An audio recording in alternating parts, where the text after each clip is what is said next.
والصلاة والسلام على سيد المرسلين وعلى آله وصحبه وآل بيته أجمعين.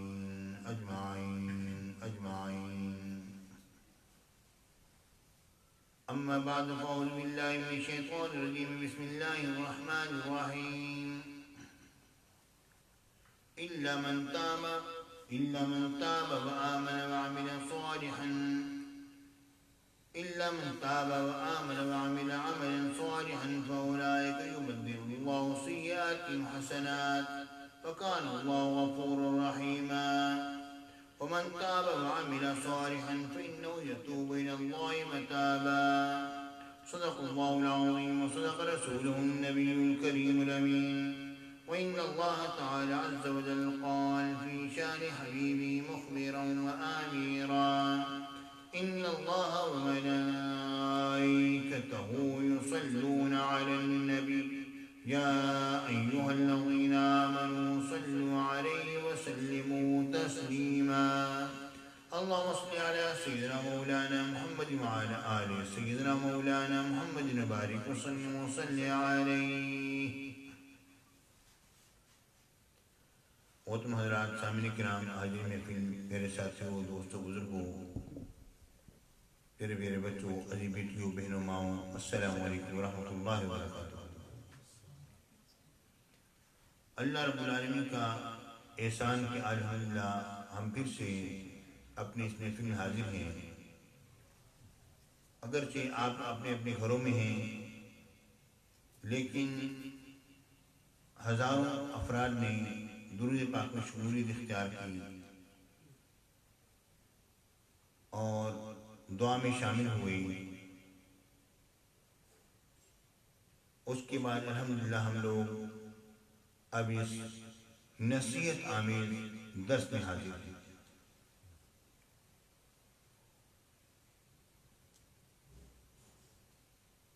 سامعین کرام،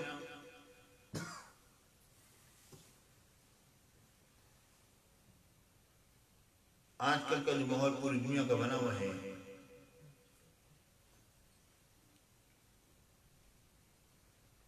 ہر شخص اس میں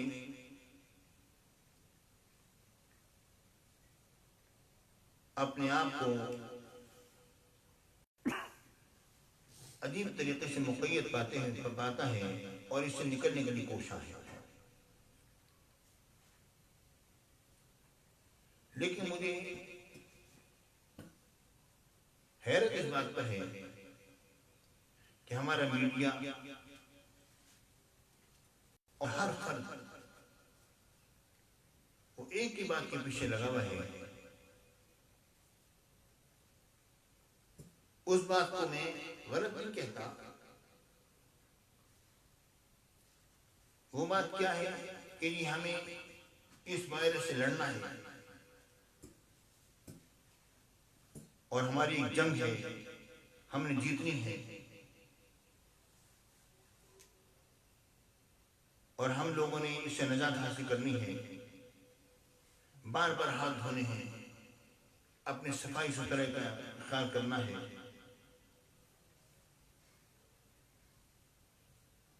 یعنی اس پر اس قدر زور دیا جا رہا ہے اور اتنی شدت سے انسان اس طرف دوڑ رہا ہے کہ بار بار اپنے ہاتھوں کو دھوئے اور انواع اقسام کی چیزیں اپنے ہاتھوں پر انسان لگائے. لیکن یہ بات سمجھ میں نہیں آتی، کوئی یہ نہیں کہتا کہ ہمیں اللہ تعالیٰ سے اپنے گناہوں کی معافی مانگنی چاہیے، ہمیں رب کی طرف بڑھنا چاہیے. یہ تدابیر جو ہیں اسلام اس کی مخالفت نہیں کرتا. اس لیے میں نے پہلے کہا تھا کہ میں یہ نہیں کہہ رہا کہ یہ کہنا اور یہ کرنا غلط ہے،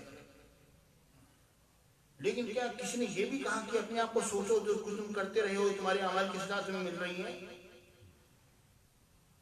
اللہ رب العالمین کی بارگاہ میں تم سربسر ہو جاؤ. ہمارے دلوں کے اندر رب کا خوف بالکل نہیں ہے.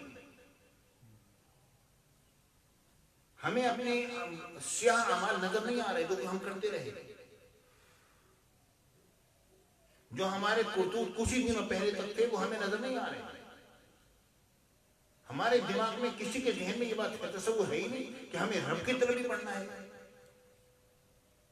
ہمیں رب سے اپنے کیے کی معافی مانگنی ہے، اپنی طرف سے جنگ و جدال کی صورت اختیار کی ہوئی ہے، پر ہم جیت جائیں گے۔ کیسے جیت جاؤ گے؟ تم اندیکھے دشمن کو تو مانتے ہو مگر اندیکھے دوست کو نہیں مانتے، دین کی عجیب بات ہے۔ اندیکھے دشمن کو تو تم نے تسلیم کر لیا، لیکن اندیکھا دوست جو ہے وہ تمہیں نظر نہیں آتا۔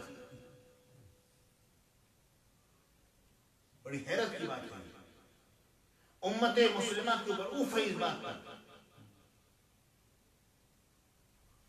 اور اس ماحول کے اندر بھی اولیاء کرام کی گستاخی، انبیاء کرام کی گستاخی آج تک یعنی وہی چیزیں لے کر بار بار پیش کی جاتی ہیں۔ دیکھو مزارات بند ہو گئے، دیکھو یہ بند ہو گیا، یہ مسجد نبوی سے بند ہو گئی، یہ نہیں دیکھتے ہو کہ خدا کا گھر بند ہو گیا، اللہ کی ناراضگی کو نہیں دیکھتے ہو۔ مسجد جو خدا کا جو گھر ہے جگہ جگہ بند ہوتی چلی جا رہی ہے، وہ نظر نہیں آ رہے۔ چند مزارات جو ہیں وہ نظر آ رہے ہیں۔ ایک شہر کے اندر دو ایک بڑے مزارات ہوں گے، چار بڑے مزارات ہوں گے، ہر شہر کے اندر جو سینکڑوں ہزاروں مسجدیں بند ہو رہی ہیں وہ نظر نہیں آ رہی، وہ اللہ کا گھر ہے۔ یہ آفت جو ہم پر ٹوٹ رہی ہے کیوں ٹوٹ رہی ہے؟ یہی تو وجہ ہے کہ ہماری سوچ درست نہیں ہے۔ من عادی لی ولیا فقد آذنتہ بالحرب، میرے آقا حضور علیہ السلام نے فرمایا، دیکھیے بات یہ ہے کہ میرے آقا تو ہر فرمان اللہ کی وحی ہے، مگر حضور علیہ السلام امت کے لیے اور سامنے کے لوگوں کو مخاطب کر کے جب یہ فرماتے ہیں کہ اللہ نے یہ بات کہی ہے، تو ظاہر ہے اس بات کا بیان کرنے کا انداز اور اس بات کا وزن لوگوں کی نگاہ میں حقیقت یہ ہے کہ میرا آقا فرمائے اللہ فرمائے باتیں کی ہیں، دونوں وہی الہی ہیں، مگر جب یہ بات کہی جاتی ہے کہ اللہ تعالیٰ نے یہ بات فرمائی ہے تو لوگوں کے سامنے اس کا ایک وزن مزید بیٹھ جاتا ہے۔ حضور علیہ السلام نے فرمایا کہ رب العالمین نے فرمایا من عادی لی ولیا فقد آذنتہ بالحرب، جس نے میرے ولی سے عداوت رکھی مجھے اللہ کا اسے اعلان جنگ ہے۔ ٹھیک ہے، اولیاء کرام کی بنا پر ہم سے بغض رکھنا وہ ایک الگ بات ہے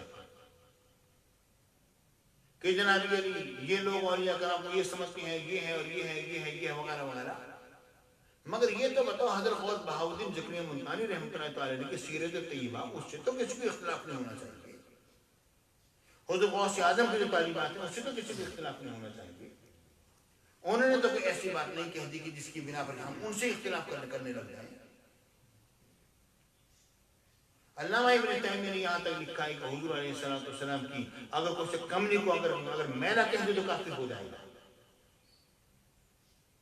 اب اس کے باوجود یہ بات کہنا کہ ان قریب سمجھے گنبد کو گرا کے رہیں گے وغیرہ، یہ گستاخیاں ہیں، حضور علیہ السلام چاہنے اپنی گستاخیاں ہیں۔ یہ بیت اللہ کا کلام اللہ کا جو گستاخیاں ہوئی، حبیب اللہ کی جو گستاخیاں ہوئی اور یہ اللہ کی جو گستاخیاں ہوئی، اس کا صلح ہمیں یہ مل رہا ہے اور کیا ہے کہ قرآن مجید کو جوتوں کے ساتھ رکھ دینا، بغیر وضو کے قرآن مجید کو پڑھنا شروع کر دینا، قرآن مجید کو ایک عام کتاب کی حیثیت دے دینا پڑھنے میں۔ ہر قوم پر عذاب آیا ہے، لیکن بڑی عجیب بات یہ ہے کہ عذاب بہت زیادہ، ایک ہفتے سے زیادہ کسی قوم پر عذاب نہیں آیا، مگر یہ ایک ایسا ہمارے سر عذاب مسلط ہوا ہے کہ یہ جانے کے جانے میں چھوڑ رہا ہمارے۔